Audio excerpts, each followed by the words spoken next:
Nursery दाखिले के मामले में अभिभावकों की दुविधा आखिरकार खत्म हो गई है। दिल्ली हाई कोर्ट ने इस साल की एडमिशन प्रक्रिया में किसी भी तरह का हस्तक्षेप करने से मना कर दिया है। साथ ही साथ सरकार को सलाह भी दी है कि वो नर्सरी दाखिले में आरटीई को लागू करे।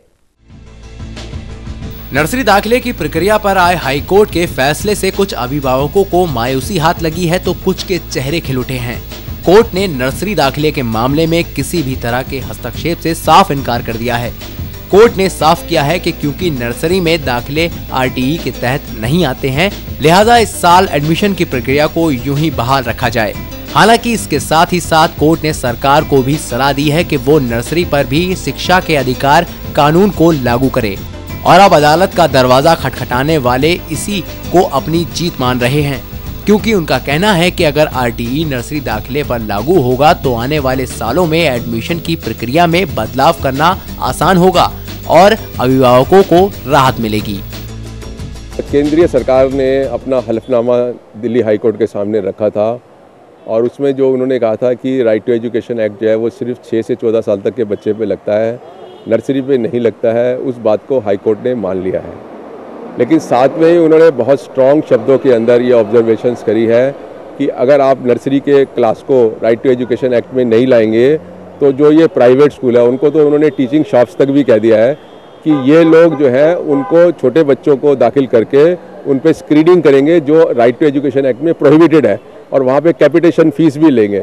और इस तरीके से जो बच्चों के अधिकार हैं इक्वल पार्टिसिपेशन के, वो पूरी तरीके से एक तरीके से वायलेट हो जाएंगे। तो उन्होंने केंद्रीय सरकार को डायरेक्शन दी है कि वो कंसीडर करे नर्सरी क्लासेस को भी राइट टू एजुकेशन एक्ट लाने में, जिससे कि बच्चे जो है वो जो है स्क्रीनिंग प्रोसीजर जो प्रोहिबिटेड है उसका फायदा उठा सके।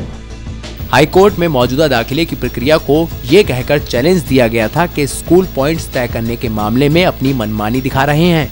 Alumni, sibling, staff quota, girl child और ट्रांसफर केस जैसे कई पॉइंट के आधार पर एडमिशन दिया जाना गलत है और ये राइट टू एजुकेशन एक्ट का उल्लंघन है। अदालत ने भी इस मामले को गंभीरता से लिया और सरकार से इस बात की जानकारी मांगी कि क्या नर्सरी दाखिले आरटीई के तहत आते हैं। बस यहीं से इस मामले का रुख बदल गया। सरकार ने बताया कि नर्सरी दाखिले आरटीई के तहत नहीं शामिल हैं। इसके बाद कोर्ट ने इस मामले में हस्तक्षेप न करने का फैसला सुनाया। इस फैसले से सबसे ज्यादा खुश पब्लिक स्कूल ही हैं। हालांकि वे इसे अभिभावक की जीत बता रहे हैं। आज जो फैसला है ये पेरेंट्स की जीत है, उन पेरेंट्स की जीत है जो इस दुविधा में थे कि हमारे बच्चों का दाखिला हो चुका है। अगर ये फैसला कहीं खिलाफ आता तो उन पेरेंट्स के सामने एक बहुत बड़ी समस्या पैदा हो जाती है। स्कूल उसको अपनी जीत हार के रूप में नहीं देखता है, इसमें उन पेरेंट्स के लिए बहुत बड़ी राहत की बात है। वैसे ये हैरत की बात है कि किस आधार पर सरकार ने आरटीई के तहत महज 6 साल से 14 साल के बच्चों की शिक्षा को ही शामिल किया। क्यों नर्सरी के बच्चों को इसमें शामिल नहीं किया गया?